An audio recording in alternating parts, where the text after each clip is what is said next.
Hello दोस्तों, आज हम बात करते हैं कि अगर कोई व्यक्ति सरकारी जॉब की तैयारी कर रहा है और अगर उस पर कोई केस हो जाता है, मतलब कोई आपराधिक मामला हो जाता है, सिविल केसेस का किसी भी जॉब पर कोई असर नहीं होता, तो आप अपनी जॉब कैसे प्राप्त कर सकते हो। तो दोस्तों, आज मैं यही जानकर लेकर आपके सामने हाजिर हूँ हमारे channel Bhardwaj law tips and guide में। तो वीडियो एंड तक देखिए और सब्सक्राइब करना न भूलें। तो मान लीजिए कि कोई व्यक्ति सरकारी जॉब के लिए फॉर्म भर रहा है और अगर उसमें कोई फॉर्म जो भर रहे हो, अगर उसमें ये ऑप्शन आता है कि अगर आप पर कोई केस हुआ है तो उसकी डिटेल दीजिए। अगर उसमें वो ऑप्शन आता है तो आपको उसमें डिटेल देनी है फॉर्म के अंदर। दूसरी बात कि सपोज करो कि आपने फॉर्म अप्लाई कर दिया और उसमें ये ऑप्शन था कि केस की डिटेल दीजिए और आप उसमें डिटेल देना भूल गए, या मान लीजिए कि आपका सिलेक्शन हो गया लेकिन आपकी अभी ज्वाइनिंग नहीं हुई है और जो डॉक्यूमेंट्स वेरिफिकेशन है वो होना अभी बाकी है।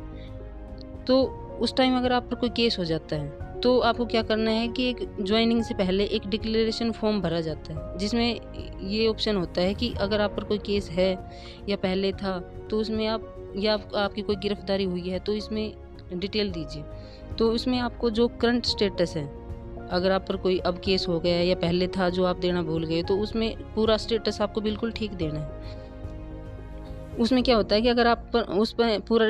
डिटेल दे देते हो तो आपको इतनी दिक्कत नहीं आती, क्योंकि अगर आप छुपा लेते हो तो फिर आपको बहुत प्रॉब्लम आएगी और आपको शायद ज्वाइनिंग भी नहीं हो। और दूसरी बात है कि अगर आप पर उसमें ये पूछा जाता है कि अगर कोई केस पेंडिंग है, अगर आप पर कोई एफआईआर दर्ज हो गई और उसमें आपका नाम है तो समझ लीजिए कि आपका केस पेंडिंग है, तो आपको उसमें यस डालना है। वैसे तो काफ़ी जॉब ऐसी होती है जिसके अंदर अगर किसी पर कोई केस पेंडिंग होता है तो उसमें फॉर्म अप्लाई करने की परमिशन ही नहीं होती, उसमें जो नोटिफिकेशन आता है उसी में ये क्लियर हो जाता है कि अगर आप पर कोई केस है या आप पर कोई पहले गिरफ्तारी हुई है या कोई सज़ा आपने काट चुके हो तो आप ये फॉर्म भरने के लिए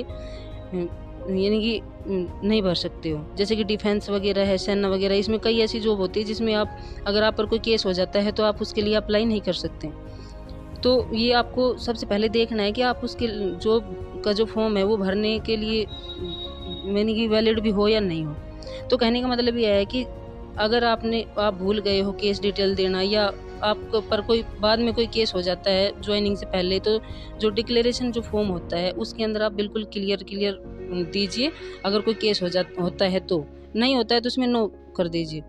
और दूसरी बात ये कि अगर कोई ऐसा केस है जिसके अंदर सज़ा 2 साल से कम है, तो आप जो प्रोबेशन ऑफेंडर एक्ट है जिसकी वीडियो में पहले डाल चुकी हूँ, उसके सेक्शन 4 का भी लाभ ले सकते हो और उसके बाद आपकी जॉब में आपको कोई दिक्कत नहीं आएगी ज्वाइनिंग वगैरह में। तो दोस्तों, कैसी लगी आपको मेरी वीडियो, प्लीज़ कमेंट्स बॉक्स में कमेंट्स करें, लाइक करें, सब्सक्राइब करें और बेल आइकन दबाना न भूलें। और किसी भी लीगल हेल्प के लिए हमारी सोशल साइट पर संपर्क करें जिसका लिंक डिस्क्रिप्शन में दिया हुआ है। धन्यवाद।